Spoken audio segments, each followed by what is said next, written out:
Situata në vazhdimsi, në krizat, konfliktet e cilat kanë ndodhur në Ballkan, është përmend ajo që na mas pak të dojmë, që është amnestia.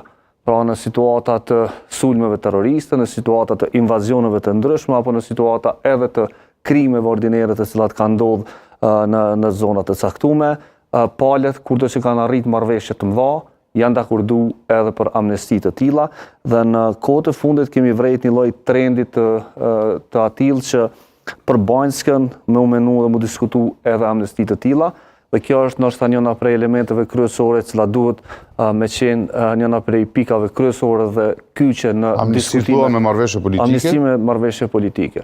Pra, mund të ndodhë situata... Nuk e bën çfarë. Tash... Këtë kallëzoj kështu shanca s'ka esh. Nuk e dim a e bën apo jo, po ajo që vjen në tavolinat të tilla, diskutimet të tilla, vije si e tillë. Ajo që duhet me u nënvizu këtu, është momentalisht hetimet në anën e Kosovës, përgjithësinë e kanë adresu vetëm deri te Milan Radojqiqi, dhe unë pres që shumë shpejt të kemi aktakuz të re për Banjskën, e cila ndoshta do të adresoj edhe përgjegjësinë hierarkike në strukturën komanduese të ushtrisë së Serbisë, policisë së Serbisë, dhe ndoshta edhe të zbuloj përgjegjësi politike tek urdhërdhënësit e Banjskës. Kjo mbetet me u pa.